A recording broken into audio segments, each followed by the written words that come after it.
पूजनीय संत समाज, सज्जनों और देवियों,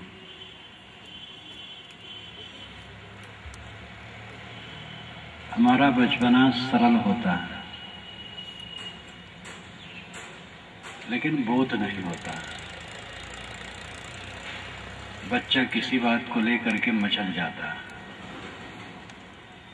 थोड़े में क्रोध करता है, हाथ पैर पटकता है, थोड़े में रोने लगता है, खुश हो जाता है, अबोध रहता है लेकिन सरलता रहती है। बच्चे लड़ते हैं, एक दूसरे को मारपीट भी देते हैं और दूसरे समय फिर आकर के मिल लेते हैं, वो भूल जाते हैं। सरल होते हैं, अबोध होते हैं। बचपना की विशेषता है सरलता। जवानी में बोध हो जाता है, व्यवहार की समझ हो जाती है, इसलिए किसी बात को लेकर के मचलना, रोना, बिगड़ना ये नहीं होता। लेकिन सरलता खत्म हो जाती है। जवान सरल नहीं रहता, कुटिल हो जाता है, अनेक वक्रता आ जाती है। जवान को व्यवहार की तो समझ हो गई थोड़ी मोड़ी, लेकिन अनुभव नहीं रहता। जवानी में सर्वत्र सुख की बहिया आ रही है, ऐसा लगता है। यहां से सुख मिलेगा, वहां से सुख मिलेगा, अनुभव नहीं रहता। परिपक्व अवस्था आते तक वो देखता है कि जहां से मुझे सुख की कामना थी, दुख मिला, तब अनुभव होता है। परिपक्व अवस्था और बुढ़ापा में अनुभव बढ़ जाता है, तो इस अनुभव से उसे वैराग्य मन में होना चाहिए, निष्कामता, अनासक्ति होनी चाहिए। संसार का कच्चा चिट्ठा आज तक उसने देख लिया, कैसा है भंगार, पूरा भंगार है। लेकिन वैराग्य नहीं होता है, खींच होती है, उद्वेग होता है। बूढ़ा उद्वेगित रहता, क्रुद्ध, अंदर अंदर तामस में जलता रहता। रोते रोते आदमी जन्मता है और शिकायत करते करते जीता है और पछताते पछताते मरता है। ये जिंदगी की हार। अभी आपने भजन में सुना, जीत की हार अभी बाकी है, धार अभी बाकी है, पार अभी बाकी है। जवानी में जीत, बुढ़ापा में हार।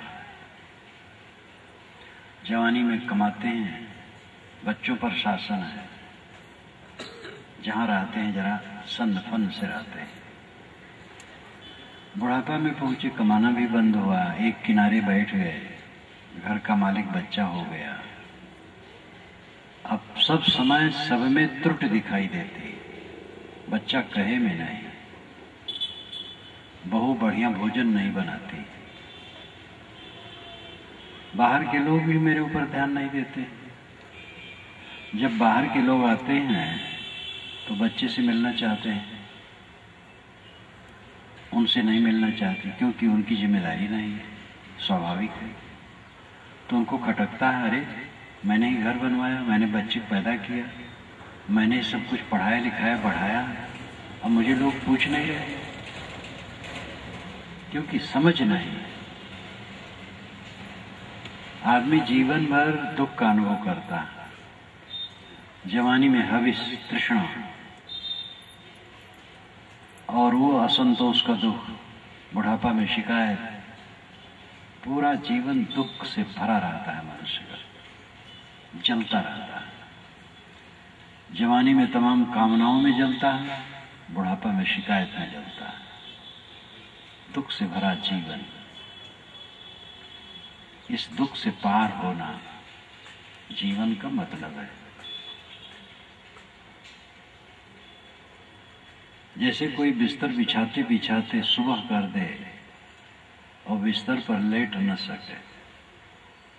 शाम से बिछाना शुरू करे और सुबह हो जाए, फिर काम धाम में लग जाए, फिर शाम आए तो फिर बिछाना शुरू करे और फिर सुबह हो जाए। मनुष्यों की ही दशा, व्यवस्था व्यवस्था व्यवस्था व्यवस्था करते चले जा रहे हैं और व्यवस्था में जिंदगी पूरी हो गई, शांति अवस्था नहीं आई। व्यवस्था के बाद शांति अवस्था आनी चाहिए, लेकिन व्यवस्था ही बीत गया, शांति अवस्था आई ही नहीं। ये हार, जिंदगी की हार। ये जिंदगी मुक्ति के आनंद को भोगने के लिए है। मानव जीवन मुक्ति के आनंद को भोगने के लिए। मुक्ति का आनंद अहंकार कामना छोड़ने से होगा। अहंकार जितना है बेवकूफी के सिवा कुछ नहीं। मूर्खता, बेवकूफी, अहंकार पर्याय है। कौन सी वस्तु आपकी है जिसका आपको अहंकार है? अभी आ रहे थे, भैंसे की एक गाड़ी जा रही थी, एक लड़की साइकिल से जा रही थी। वेग ही तो एक्सीडेंट का कारण है। लोग धीरज धर के नहीं जाना चाहते, शांति से चलें, पिछड़ करके चलें। ओवरटेक करने की चेष्टा हरदम, लड़की साइकिल से तेज चलना चाहते थे। उसकी एक पहिया भैंसे गाड़ी के पहिए के नीचे चली गई। पहिया खराब हो गई, पैर बच गए, सबसे बड़ी बात है। पैर जाता तो बहुत नुकसान होता। भैंसा गाड़ी आगे निकल गई, फिर वो साइकिल लेकर के एक तरफ खड़ी हो गई।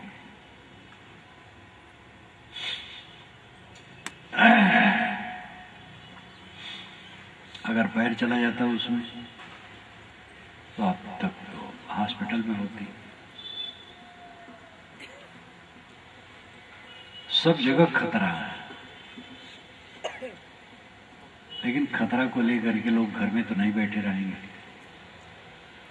ट्रेन का एक्सीडेंट होता है, बहुत से लोग मर जाते हैं, वस्तुएं बिखर जाती है। रात में हो तो लोग लूटने आ जाते हैं।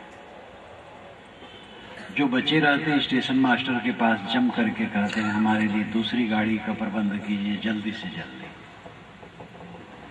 जिस गाड़ी से सैकड़ों लोग मर गए, उसी गाड़ी पर चढ़ने के लिए सब तैयार रहते हैं। आदमी कहां तक निराश होकर के बैठे? काम करता है।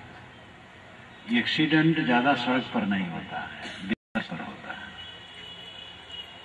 आपके सहारनपुर में साल भर का सर्वेक्षण कर लीजिए, बिस्तर पर कितने लोग मरते हैं और सड़क पर कितने लोग मरते हैं। सड़क पर बहुत कम लोग मरते हैं, बिस्तर पर ज्यादा मरते हैं। एक्सीडेंट की जगह बिस्तर ज्यादा है, और बिस्तर से तो किसी को भय नहीं है। शरीर छूट गए ही एक्सीडेंट है, अभी पक्का। इसलिए इसके लिए डरने की आवश्यकता नहीं, किंतु मर्यादा से चलना फिरना चाहिए, संयम से सब काम होना चाहिए। जीत की हार, जीवन पूरा जीत में बदल जाए, इसके लिए क्या उपाय है? अहंकार कामना को त्यागे बिना जीवन में जीत नहीं होगी। और अहंकार, नए नए किस्म के अहंकार, जाति का अहंकार, वर्ण का अहंकार, संप्रदाय का अहंकार, धन पद का अहंकार, गुरुआई का अहंकार, विद्वता का अहंकार, पूज्यता का अहंकार, सब जगह अहंकार आकर के बैठ जाता है। इतने लोग यहाँ बैठे हैं, ये पता नहीं किस वर्ण के लोग हैं। अगर कहो इसमें जो गोरे गोरे हैं वे सवर्ण हैं, और जो गोरे नहीं है वो बैकवर्ड या शेड्यूल कास्ट के। तो श्री राम और श्री कृष्ण किस वर्ग के हैं? वह तो श्याम और घन श्याम है, तो शेड्यूल कास्ट में रखोगे क्या? कश्मीर के सभी लोग गोरे वो सब ब्राह्मण होंगे,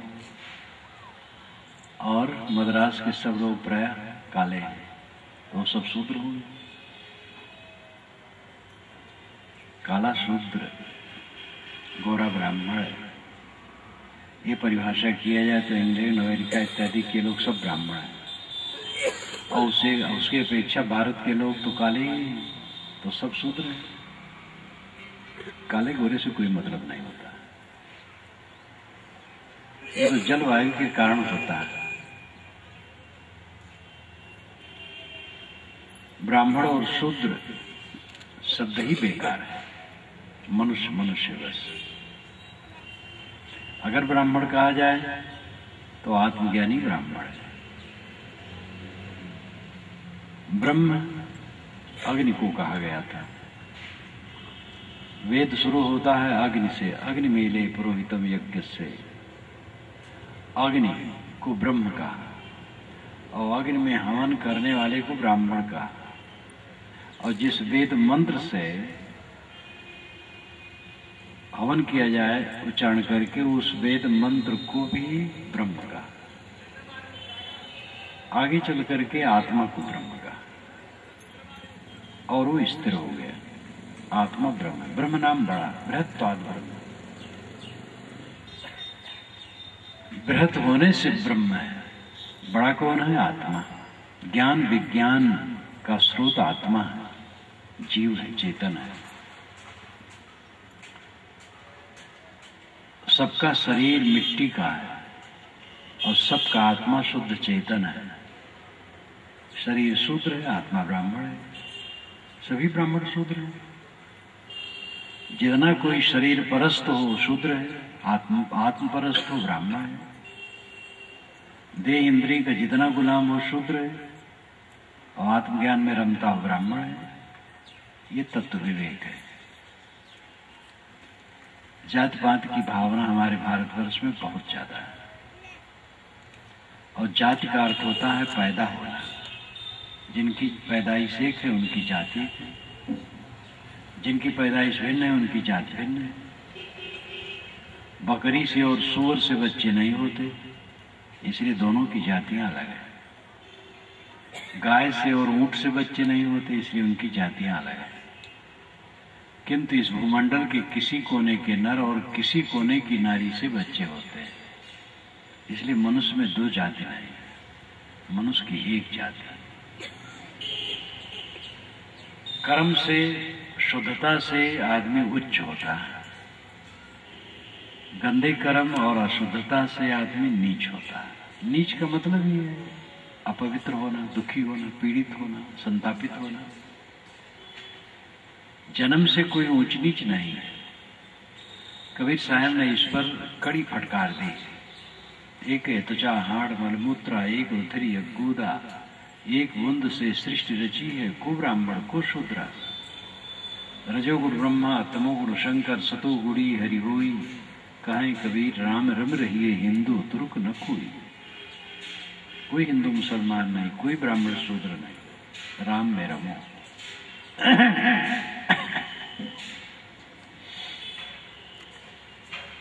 जात पात की भावना, छुआछूत की भावना की परीक्षा होनी चाहिए। मनुष्य की एक जाति है, दो जाति नहीं। छुआछूत आचार के आधार पर है। छुआछूत का महत्व है। गंदी स्थिति में है आदमी अछूत है, स्वच्छ स्थिति में हो गया अछूत नहीं। एक मेहतर स्नान करके शुद्ध वस्त्र पहन लिया, अछूत नहीं। दूसरा व्यक्ति है टट्टी घर में गया, टट्टी होके आया, अछूत है, स्नान कर लिया तो अछूतत्व तो खत्म हो जाए। गंदा आचरण है अछूत है, पवित्र आचरण है अछूत नहीं है। आचार विचार की पवित्रता, शुद्धता और अशुद्धता में छूतत्व अछूतत्व होते हैं। जन्म से कोई छूत अछूत नहीं। आज से 500-600 वर्ष पूर्व सदगुरु कबीर ने ये चाहा था कि मानव मात्र का अधिकार सभी दिशाओं में समान हो और कोई किसी को अछूत न करे, जैसी जिसकी योग्यता हो आगे बढ़े। और वह आज कानून के रूप में बदल गया। स्वतंत्र भारत में कानून के रूप में बदल गया। ये कबीर विचारों की सच्ची विजय है। लोकसभा भवन और विधानसभा भवन में वर्ण व्यवस्था के समर्थक भले बैठे हो, लेकिन उनको विवश होकर के कबीर के अनुसार मानवीय दृष्टि रख करके कानून बनाना पड़ेगा। वो बना रहे हैं। कानून बनाने वालों में चाहे किसी को खटकता हो खुद कि अरे ब्राह्मण और शूद्र सब बराबर हो जाएंगे, लेकिन मजबूर होकर उनको बनाना। एक थानेदार है, ब्राह्मण है, रूढ़ ब्राह्मण जैसे लोग कहते हैं, ब्राह्मण कहे जाने वाले घर में जन्मा। एक किसी शेड्यूल कास्ट के युवक ने वहां पर एप्लीकेशन दिया कि अमुक जगह में मुझे अछूत कह करके अपमानित किया गया। तो उस ब्राह्मण कहे जाने वाले थानेदार को उसे पकड़ना होगा जो उसे अछूत कहा है और जेल भेजना होगा। कानून ऐसा बना है। ये स्वतंत्र भारत में कबीर विचारों का कानून बन गया है। ये कबीर विचारों की गंभीरता है और यही सब समय होना चाहिए। मानवता के साथ अपराध ही नहीं, पाप। किसी को तलवार से मार देना महापाप है, और किसी के मन में बैठा देना कि तुम जन्म से नीच हो और घोर पाप है। उसकी तो आत्मा का हतन कर दिया गया। इसलिए कभी किसी से कोई जाति न पूछे, किस जाति से हो, मनुष्य जाति देख रहे हो, किस जाति से। विवाह शादी करना हो तब आप पूछ ले। अगर आप अंतर जाति शादी मानते हैं तो उसमें पूछने की जरूरत नहीं, आचार विचार और स्थिति देखना होगा। और अगर अंतर जाति शादी नहीं मानते हैं तो जात पूछ लीजिए। वो कभी लड़की और लड़का की शादी करने के संबंध में पूछना पड़ेगा, ज्यादा नहीं। लोग तो रास्ता चलते पूछते रहते हैं, भैया कौन लोग हो, किस दूध के हो। ये बहुत बड़ी गलती है। कभी जात किसी से मत पूछो। जात देख रहे हो मनुष्य। एक आदमी ने एक से कहा किस जात के हो, तो वहां एक बैल बैठा था। उन्होंने कहा ये किस जात का है? ये तो बैल है। ये तो बैल को पहचान लिया, मनुष्य को नहीं पहचानता।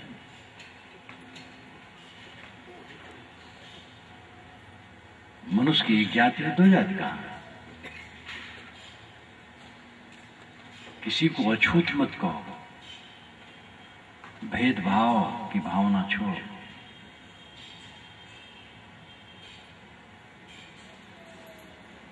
जाति अहंकार, वर्ण का अहंकार, संप्रदाय का अहंकार। हमारा संप्रदाय ईश्वर प्रदत्त है। हमारी किताब ईश्वर ने दी है। हमारा महापुरुष ईश्वर का भेजा हुआ है, तो ईश्वर का अवतार है। हमारी परंपरा, हमारा मजहब, हमारा संप्रदाय ईश्वर का बनाया हुआ है। इस भावना ने सांप्रदायिकता का विष बोया है और ये दादागिरी के लिए है। दुनिया की सारी किताबें मनुष्य की रचनाएं हैं। दुनिया के सारे महापुरुष केवल मनुष्य हैं और दुनिया के सारे संप्रदाय मनुष्य की चलाए हैं। यही वास्तविकता है। इस वास्तविकता को स्वीकार कर लेने पर सांप्रदायिकता का विष खत्म हो जाएगा। सांप्रदायिकता जो विष फैला है उसके मूल में झूठाई है, अलौकिकता की बात। अपने संप्रदाय, महापुरुष और पुस्तक, इन तीन के विषय में अलौकिकता का आरोपण, इस सांप्रदायिक विष पैदा करता है। जैसे जातीय अहंकार है वैसे संप्रदाय का अहंकार है। हमारे संप्रदाय वाला स्वर्ग और मोक्ष पाएगा, दूसरे वाला नहीं। ठेकेदार बने हैं लोग, मोक्ष और स्वर्ग देने के ठेकेदार ये मजहब वाले बने। मोक्ष और स्वर्ग व्यक्तिगत विषय है। मन मैला है, नरक है। मन स्वच्छ है, स्वर्ग है। मन मोह माया में डूबा है, बंधन है। मन मोह माया से मुक्त हो गया, मोक्ष है। ये व्यक्तिगत विषय है। कोई संप्रदाय सत्य का ठेकेदार नहीं है। इसलिए जैसे जातीय अहंकार छोड़ना चाहिए वैसे संप्रदाय का अहंकार भी छोड़ना चाहिए। सभी अहंकारों का केंद्र शरीर है और शरीर पानी का बुलबुला है। कब ये ढल जाए कुछ ठिकाना नहीं, कब रोगग्रस्त हो जाए, कब शून्य हो जाए।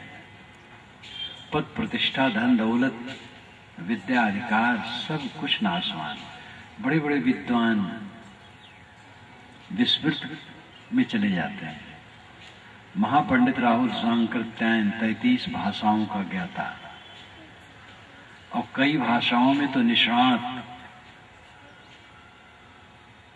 लेकिन उसको विस्मृत का रोग हुआ तो काखा नहीं जानता था। भिक्षु धर्म रक्षित जो वाराणसी सारनाथ के बोध कॉलेज के प्रिंसिपल थे, उन्होंने मुझे बताया था सन 71 में कि राहुल सांकृत्यायन अगर जीवित रहते और स्वस्थ हो जाते तो फिर से उनको काखा और ABCD पढ़ाना पड़ता। ऐसा विस्मृत का रोग हो गया था। कुछ स्थिर नहीं है, सब नाशवान है। किस चीज का अहंकार है? देखते देखते सब गलता जाता है। बनना और बिगड़ना ये जगत का स्वभाव है। बन रहा है, बिगड़ रहा है, उत्पत्ति प्रलय, नित्य उत्पत्ति नित्य प्रलय होगी। जिस पर हमें गर्व है वो सब नाशवान है। नाशवान पदार्थों को लेकर के लोग आपाधापी करते हैं, चालबाजी करते हैं, तिकड़मबाजी करते हैं, राजनीतिबाजी करते हैं और हत्या तक करते हैं। सामूहिक हत्याएं होती हैं और 4 दिन के बाद स्वयं उसी काल के गाल में चले जाते हैं।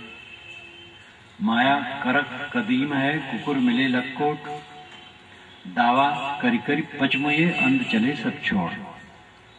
माया, दुनिया की माया कैसे है? करक कदीम, करक हड्डी, सूखी हड्डी, कदीम पुरानी, अनादिकाल की। ये माया अनादिकालीन है, सूखी हड्डी।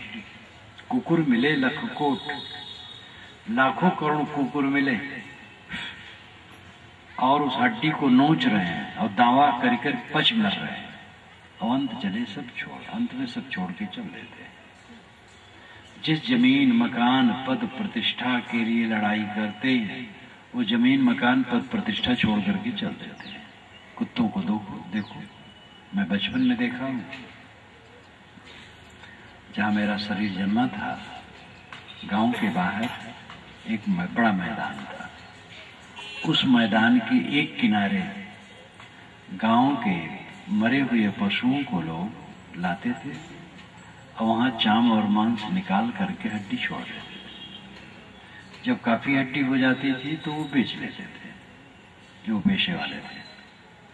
तो वहां सूखी हड्डियों को कुत्तों को नोचते देखा और झगड़ते देखा और एक दूसरे को कुत्ते चढ़ बैठते थे, काट लेते थे। और सूखी हड्डी को कुत्ते चाटते हैं तो उनकी मूर्धा से रक्त निकलता है गरम गरम, और उसका स्वाद वे चखते हैं तो समझते सूखी हड्डी से निकल रहा है। ऐसे दुनिया के जितने भोग हैं, सबसे बड़ा भोग काम भोग माना जाता है,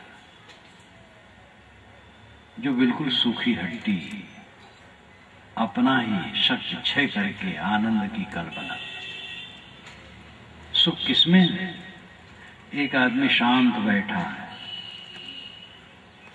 इतने में उसके मन में काम वासना उदय हो गई, मन खलबला गया, नहीं रोका और खलबलाया, बेबल हो गया। स्त्री है तो पुरुष की कामना, पुरुष है तो स्त्री की कामना। फिर क्षय, मलिनता, पछतावा, ग्लानि, क्या हुआ? सुख कहाँ हुआ? सुख तो पहले था जब चित्त शांत था, ये तो दुख हुआ सब। आदत बनी, वासना उद्वेगित कर रही है, क्या फायदा हुआ? सबसे बड़ा सुख जिसको मान रखे हैं उसी के पीछे सारी व्याधियां। सम्मान का सुख, पद का सुख, पद को लेकर, महंती को लेकर के हत्याएं होती हैं और सामान्य चालबाजियां तो होती ही हैं। कहीं कहीं अति हो जाता है, लोग तो अगले महंत को मार करके लोग बैठते हैं, तिकड़मबाजी से मरवा देते हैं और थोड़े दिन के बाद स्वयं मर जाते हैं या मार डाले जाते हैं। तो भोग की वासना आदमी को पाप में लिप्त करती है। राजनीतिक बाजी की दशा तो आप देख ही रहे हैं, कैसी दुर्दशा है।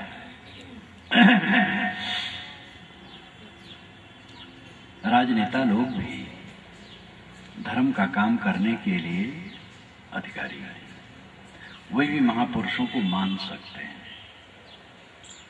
लेकिन राजनेताओं को चाहिए कि वह धर्म और धार्मिक महापुरुषों को राजनीतिक लाभ के लिए उपयोग में न ले। राम को मानो, राम का उपयोग राजनीतिक न करो। कबीर को मानो, बुद्ध को मानो, मोहम्मद को मानो, ईसा को मानो, शिव को मानो, दयानंद विवेकानंद को मानो, नानक को मानो।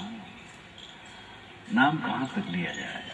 सभी महापुरुषों को या जिनको जिनको मानना हो मानो, लेकिन उनका राजनीतिक उपयोग न करो।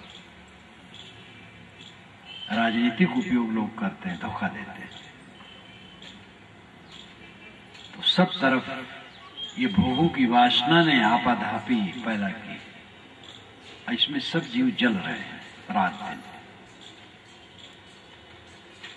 शांति सुख की इच्छा है अगर, तो भोगों की वासना का त्याग करो। कम वस्तुओं में गुजर, सादे ढंग से गुजर, संयम से रहना, क्षमा करना, गम खाना, संतोष रखना। और इसके लिए साधना करना, स्वाध्याय, सत्संग, साधना, सेवा, ये सब में चलना। सत्संग और स्वाध्याय से ज्ञान मिलता है। जो साधन संपन्न संत और भक्त हैं उनके पास बैठे। साधकों में दो धारा है, एक गृहस्थ, एक विरक्त।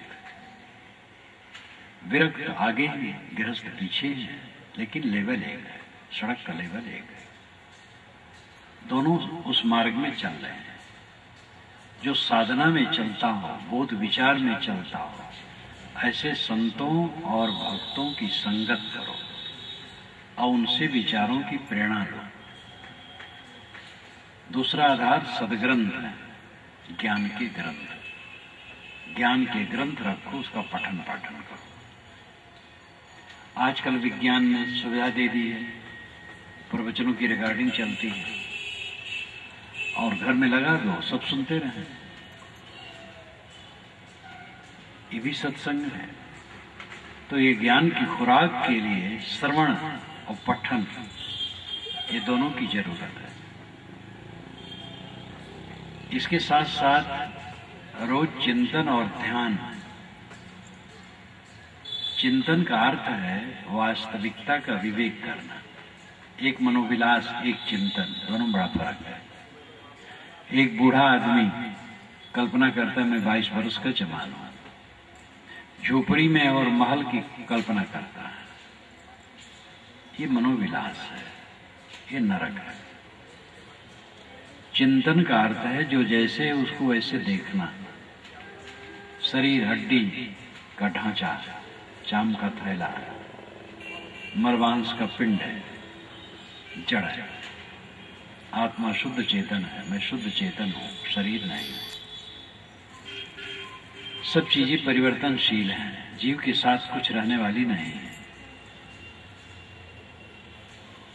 इन वास्तविकताओं को देखना चिंतन कहलाता है। चिंतन से मोह कटता है, मोह कटने से साधना में सरलता होती है। ध्यान का अभ्यास करो, अकेले में बैठो, ध्यान करो। हर आदमी को 1 घंटा, 2 घंटा, 3 घंटा, 4 घंटा, जितना संभव हो 24 घंटे में अलग बैठने का काम करना चाहिए। अकेले में बैठो और संतों से, ग्रंथों से जो विचार मिले हैं उसका चिंतन करो, अथवा सदग्रंथ पढ़ो अकेले में बैठ करके, या चिंतन करो या ध्यान करो। स्वाध्याय, चिंतन और ध्यान, ये 3 को लो। औपचारिक पूजाएं भी अकेले में बैठ करके लोग करते हैं। कोई मूर्ति या पिंड रख लिए, फूल पत्ती चढ़ाते हैं, मंत्र जपते हैं, अच्छा चढ़ाते हैं, ऐसा भी करते हैं। कोई नमाज पढ़ता है, कोई प्रार्थना करता है, ये सब भी अपनी साधनाएं हैं। जिस योग्यता की जो है करते हैं, ठीक है, कोई बुरा नहीं। लेकिन कल्याण के लिए चाहिए स्वाध्याय, चिंतन और ध्यान। स्वाध्याय से ज्ञान का अर्जन होगा, चिंतन से मोह कटेगा और ध्यान से वो अवस्था आएगी जिसे आप चाहते हैं, दुखहीन दशा। ध्यान की प्रक्रिया क्या है? सद्गुरु कबीर ने कहा, सहज ध्यान लो, सहज ध्यान लो। और संतो सहज समाधि भली, सहज समाधि और सहज ध्यान उन्होंने दोनों कहा। ध्यान की पहली प्रक्रिया है चित्त को एकाग्र करने का अभ्यास करना। दूसरी अंतिम प्रक्रिया है चित्त वृत्ति को शांत कर देना। एकाग्र करना और शांत कर देना, दोनों में फर्क है। एकाग्र का अर्थ है एक अग्र, आगे एक। हमारा मन बहुत शाखा वाला है, भटकता रहता है इधर उधर। उसको एक लक्ष्य में बांधें, अकेले में बैठे। उसके लिए तैयारी ये चाहिए कि सात्विक भोजन करो, नशा और मांस से दूर रहो। सात्विक भोजन करो और हल्का भोजन करो, डट के न खाओ। लड़ाई झगड़ा विवाद कला से दूर रहो, संयम से रहो। और सुबह शाम जब अवसर हो अकेले भी बैठो, स्थिर आसन से बैठ जाओ। रीढ़, गला, सिर सीधा रखो, आंखें बंद कर दो और अपने लक्ष्य को एक आधार में टिकाओ। अगर आप किसी महापुरुष को आदर देते हैं, उसके चित्र को मन में ले लो, उसी में मन टिकाओ। ये साकार योग है। आंखें बंद करो, बंद आंखों में अंधकार या प्रकाश जो दिखाई दे उसी में मन को रोको। कोई कल्पना न करो, बंद आंखों में जो दिखाई दे उसी में मन को ठहराओ। सांस अपने आप आती है जाती है, सांस पर मन टिकाओ। केवल सांस को देखो और कुछ नहीं। देखने मतलब ख्याल रखना, सांस का ख्याल रखो, बस सांस पर मन ठहराओ और कहीं ना लगाओ। बिंदु की कल्पना कुछ लोग कर लेते हैं, चमकता हुआ बिंदु हृदय में है, उसी मन को ठहराओ। शब्द कानों में उंगली डाल लेते हैं, आवाज सुनाई देती है अंदर की गनगनाहट, उसी में मन को रोकते हैं। तो इस प्रकार कोई आधार लीजिए, एक आधार एक समय में, और मन को उसी में बारंबार नियोजित करो। ये ध्यान का प्रथम अभ्यास है। दीर्घ काल तक करते करते जब ये अभ्यास मच जाता है तब काफी स्वस्थता आ जाती है। और इसके साथ साथ स्वाध्याय, सत्संग, चिंतन ये सब चलते रहना चाहिए। ये विचार करते रहो क्या मेरा है, मेरे साथ क्या रहने वाला है, अंत में क्या शेष रहेगा। हमारे बापी दादी गए, राम नाम बज चेत देख मन माही हो, लक्ष्य करोड़ जोर धन गाड़े चलत डुलावत बाही हो। दादा बाबा ओ परपाजा जिनकी यह भूमि भाड़े हो, आदर भय हियो की फूटी तिन काहे सब छाड़े हो। ई संसार सार को धंधा अंत काल कोई नाही हो, उपजत बिनसत बार न लागे जो बादर की छाही हो। नाता गोता कुल कुटुंब सब इनकर कौन बढ़ाई हो, काहे कबीर एक राम भजी बिन बूढ़ी सब चतुराई हो। बादल की छाया बनी और बिगड़ी, सारी माया की चीजें ऐसे हैं। हमारे बाबे दादी के समय की चीजें आज क्या है। आपके घर में 100 वर्ष पुरानी वस्तु न होगी, आपका घर ही 100 वर्ष पुराना नहीं होगा। 100 वर्ष के पहले वाला कोई है ही नहीं है। काल सबको निरंतर पीस रहा है, इस पर लोग ध्यान ही नहीं देते। भोगों के लिए जोश है, आपाधापी, मेरा हो जाए, मेरा हो जाए, मेरी मर कर करके सब मर रहे, को सवासी नहीं। अपने को पहचाने, अपने को समझें, ध्यानाभ्यास करें। चित्त में वैराग्य बढ़ेगा तो ध्यान का अभ्यास सरल होगा।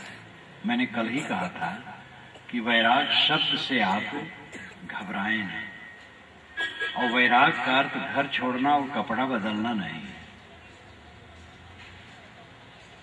जो घर छोड़ करके कपड़ा बदल दिए, जैसे हम कपड़ा पहने हैं, इस ढंग के जो पहनने वाले हैं साधु कहलाते। शर्ट पैंट में, साड़ी ब्लाउज में, धोती कुर्ते में हो गृहस्थ कहलाते।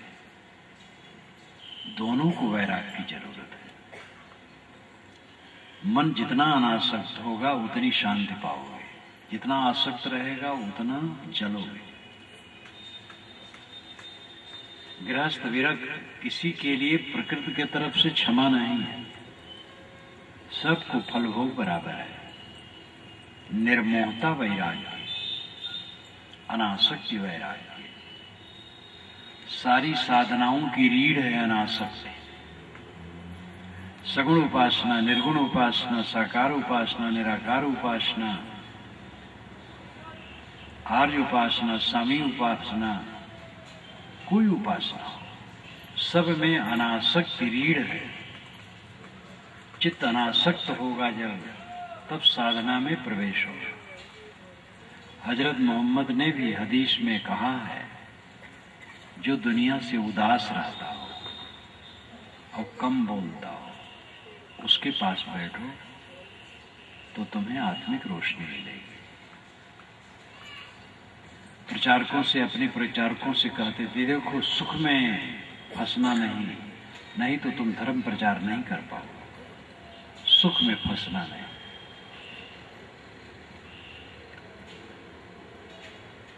बाइबल उठाओ, वेद, कुरान और ग्रंथ, गीता, रामायण, सतगुरु कबीर की वाणी,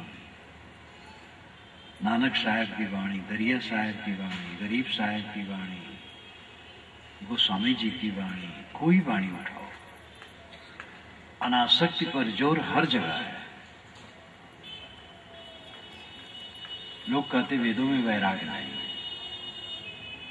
वेदों में मनुष्य को मर्त्य कहा गया है। मर्त्य, मरण धर्म। जानवरों को मर्त्य नहीं कहा गया। जानवर भी मरते, लेकिन जानवर समझेंगे नहीं, मनुष्य समझेगा। तो वेद के ऋषि मानव मनुष्यों को चता रहे हैं, तुम मर्त्य हो, मरण धर्म हो। हर जगह वैराग की बात मिलती है, हम सुन पाए तो। ये पूरी सृष्टि जो दिखाई देती है वैराग का उपदेश करती है। बचपन से आज तक आप क्या पाए हैं? दुख के अलावा कुछ पाए हैं? ठोकर ठोकर ठोकर, चाटे चाटे चाटे, चाटे और कांटे, क्या पाए? ये जवान लोगों को भ्रम होगा कि नहीं मिलेगा जरूर। जवान भ्रम में रहते हैं, लेकिन कोई जवान अपने पास बैठे बूढ़े से पूछ ले कि बाबा आप जीवन में क्या पाए, तो अगर वो अकल वाला होगा तो बताएगा। ये जवान लोगों को बूढ़े लोग क्यों नहीं बता देते हैं? मालूम होता बूढ़ों को ईर्षा है जवानों से कि हमें नहीं कोई बताया था, हम क्यों बताएं, ये भी मुन्ना भोगे दुख। लेकिन अगर किसी जवान को बूढ़ा बताए तो जवान विश्वास भी तो नहीं करेगा। वो सोचेगा इन्होंने तो आनंद ले लिया और हमें भटका रहे हैं। तो जवानी में एक भ्रांति रहती है, सुख आ रहा है, सुख आ रहा है, आ रहा है। बूढ़े तो देख लिए, ठोकर खाते खाते पा गए सुख। मुकदमा में हारे हुए, जुआ में हारे हुए जुआरी की तरह बूढ़े बैठे हैं बेचारे। ये बुढ़ापा जीवन मुक्त के लिए है। ये तब होगा जब साधना भजन में मन लगाओ, आसक्ति छोड़ो, ध्यान करो, चिंतन करो, अंतर्मुख हो। नहीं तो बुढ़ापा रोते रोते बस समाप्त हो जाएगा।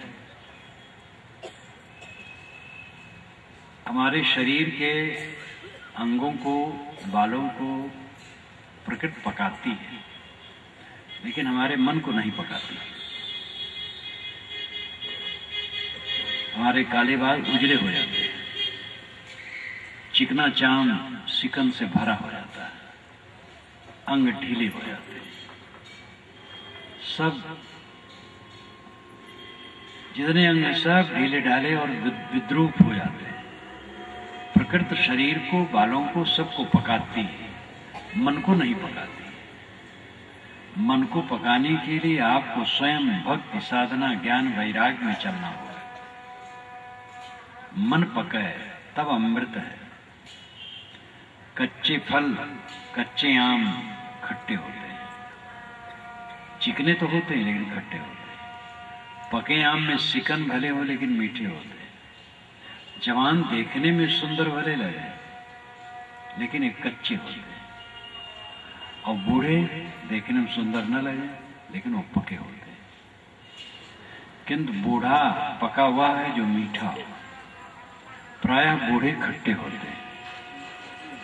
4 बूढ़े इकट्ठे होंगे तो अपने बच्चों की निंदा शुरू करेंगे, कहे भैया राम राम राम राम, कुशल मंगल। कुशल मंगल क्या बताऊं, लड़का कहे में नहीं। अरे माताएं भी अपने बहुओं पर डटी रहती हैं, बहू की निंदा करती हैं, और बहू की जितनी निंदा करोगे समझ लो बुढ़ापा आपके लिए सुखद नहीं होगा। बहू तो बनेगी मलकिन और तुम एक किनारे बैठ जाओगे, तो बासी भात तुम्हें दे दिया करेगी।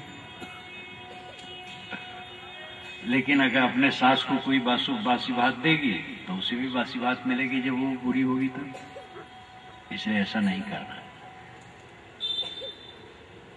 ये माताएं अपने बहुओं को कोसती रहती हैं और ये देवता लोग अपने बच्चों की निंदा करते रहते हैं। कभी बच्चों की निंदा न करो। बच्चे जितनी सेवा करते हैं बहुत है। बच्चे सेवा करें धन्यवाद दो, न सेवा करें धन्यवाद दो। कोई पूछे बच्चे कैसे हैं, अच्छे हैं, आज्ञाकारी हैं, बढ़िया हैं। अच्छा कहने से अच्छा बनता है, बुरा कहने से बुरा होता जाता है। बुराइयां हैं, प्रेम से, स्नेह से समझाओ, रास्ते पर लाओ। कलह करके, वैर करके, घृणा करके किसी को कोई समझा नहीं सकता। आदर से, प्रेम से, स्नेह से कह करके समझा सकता है। जहां समझाने की शक्ति नहीं रहती है, अर्थात जो आदमी समझना नहीं चाहता, वो स्टेज दूसरा है। कुछ लोग होते हैं जिनको आप समझा नहीं सकते।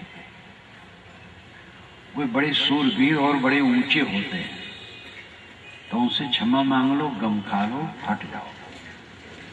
उनको इतना घोर अहंकार होता है अपनी बुद्धि का, अपने आचार का, वो डूबने वाले होते हैं। तरने को है दीनता, डूबन को अभिमान। ऐसे अभिमानी आदमी को कोई समझा नहीं सकता। तो ऐसे लोगों को तो समझाने की सोचो ही मत। जब वे मिले हाथ जोड़ लो बस। बाकी लोग ऐसे नहीं होते। जो आम लोग होते ऐसे नहीं होते। आपके घर में शायद ऐसा कोई ना हो इतना उद्दंड, समझाने से वो रास्ते पर आएंगे। और जो ऐसा हो तो उसे हट जाना है। बाकी लोग समझते हैं, नहीं समझेंगे नहीं समझेंगे, अपने को खराब ना करो। मीठे वचन का प्रयोग करो, समता से रहो, सुख से जियो। नींद खुले, परिवार वालों को देखो, समझो देवी देवता, पड़ोस वाले देवी देवता, जितने प्राणी मिलते हैं सब भगवान भगवती। दुकान पर बैठो, ग्राहकों को देवी देवता समझो, ईमानदारी से सौदा दो, मुनाफा जो उचित है लो, धोखा किसी को न दो।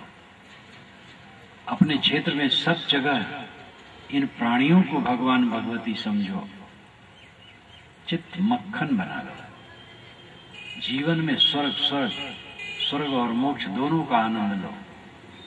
मन प्रेम से भरा है, स्वर्ग है, और सब तरफ से अनासक्त है, मोक्ष है। मोक्ष और अनासक्ति और प्रेम ये दोनों एक साथ फलते हैं।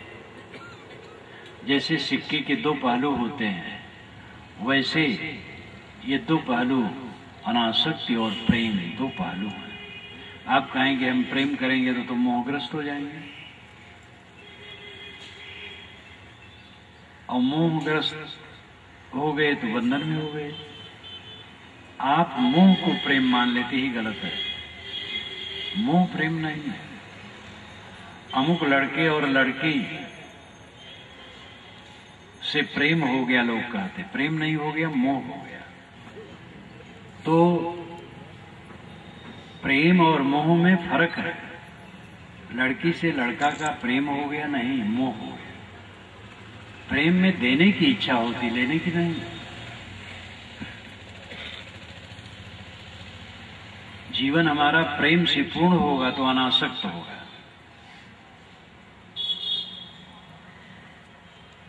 महाराज राम के मन में प्रेम था, मोह नहीं था। मोह होता तो राजगद्दी के लिए बैठ जाते, उनको कोई हटा नहीं पाता। सारी सत्ता उनके साथ थी, कई कुछ न कर पाती। भरत आते, राजगद्दी राम की हो जाती, लेकिन उनके मन में सत्य के लिए प्रेम था और वे छोड़ करके चल दिए। भरत को गद्दी मिल गई थी, लेकिन उनको सत्य के लिए प्रेम था, गद्दी उन्होंने नहीं ली। ये प्रेम है। वो लड़की अमुक लड़का से मोह कर ली, ये प्रेम नहीं है, तो मोह है। तो प्रेम के कबीर साहब ने कैसा कहा है, ढाई आकर प्रेम का पढ़े सो पंडित हो। ये लड़की लड़का प्रेम है, चाम का। चाम देख करके मोहा गए, यही प्रेम ढाई आकर का है, वही विद्वान होता है। कम से कम कबीर साहब की साखी तो याद करो। वे प्रेम को सब तरफ का पांडित्य एक तरफ रख देते हैं और प्रेम का पांडित्य वजनदार बताते हैं। प्रेम का पांडित्य, पोथी का पांडित्य नहीं। जो प्रेम से परिपूर्ण है वो पंडित है। तो मन में प्रेम है और अनासक्ति है, बस स्वर्ग और मोक्ष दोनों है। कमाते खाते तो सब है, जीते सब है, सुख से नहीं रहते। अगर पेट न भरे और तन भर कपड़े न हो और रहने की जगह न हो और कोई दुखी हो, तो ये बात सार्थक लगती है। लेकिन पेट भर खाते हैं और कपड़े भी पहने और सोने की जगह भी, फिर भी दुखी। इतने नहीं, बैंक बैलेंस है, नियमित आमदनी है, फिर भी दुखी है। और इतना ही नहीं, अरबपति खरबपति है लेकिन दुखी है। तो ये दुख धन पद विद्या अधिकार से नहीं दूर होगा, गुरु बाबा बनने से भी नहीं दूर होगा, महंत बनने से भी दूर नहीं होगा, आचार्य मंडलेश्वर जगत गुरु बनने से भी दूर नहीं होगा। ये तो आत्मज्ञान, आत्मशोधन, आत्मसंयम, सारी अहंता कामना छोड़ करके अंतर्मुख होने से होगा। ये काम करो। साधना में लगो, ध्यान चिंतन में लगो। मानव जीवन अत्यंत मूल्यवान है और इसकी सार्थकता साधना में है।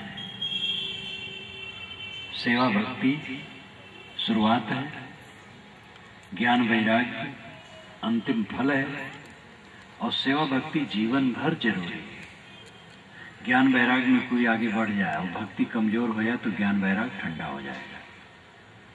भक्ति तो भूमिका है, सेवा भूमिका है, विनम्रता भूमिका है, उसके बिना तो कुछ नहीं।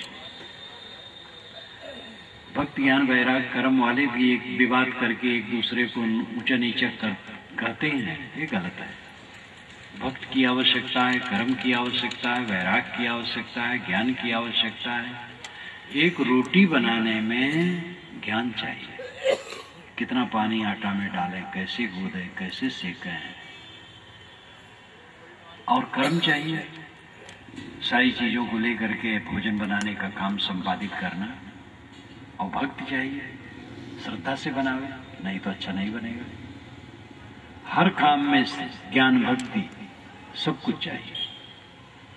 इसलिए इसमें भी संप्रदाय चल गया, भक्ति मार्गी अलग, कर्म मार्गी अलग, ज्ञान मार्गी अलग। ये गलत है। कबीर साहब ने ऐसा फर्क नहीं माना, उन्होंने सबका समन्वय किया। अन्य संतों ने भी इस पर ध्यान दिया। हम लोगों को ये दुर्लभ समय मिला है, इसका उपयोग करें। केवल कमाने खाने, बाल बच्चे पोसने और महात्मा लोग अपना मठ चलाने में न बिताएं। मठ चला के क्या करते हैं? महात्मा लोग अगर साधना नहीं करते हैं, स्वाध्याय नहीं करते हैं, चिंतन नहीं करते हैं, अंतर्मुख नहीं होते हैं, तो समाज को क्या देंगे? इसलिए महात्माओं का काम अपना है, वे साधना में चलें। भक्त लोग महात्माओं की संगत करके साधना में चलें और इसी जीवन में दुख से निवृत्त हो। सुबह नींद खुले, मन में कोई दुख का झटका न हो, और दिन भर अपना काम धाम साधन भजन करते हुए आनंद से बितावें। बिस्तर पर जाएं, सुख से सो जाएं। सुख से जागना, सुख से सोना, सुख से जीना और सुख से मरना, ये जीवन का फल है। धनी होना जीवन का फल नहीं है, विद्वान होना जीवन का फल नहीं है, पूज्य होना जीवन का फल नहीं है, प्रतिष्ठित होना जीवन का फल नहीं है। सुख से जीना, सुख से मरना जीवन का फल है। और ये भक्ति साधना में चल करके होगा। आप लोगों को धन्यवाद देते हुए मैं अपनी वाणी को विराम देता हूँ।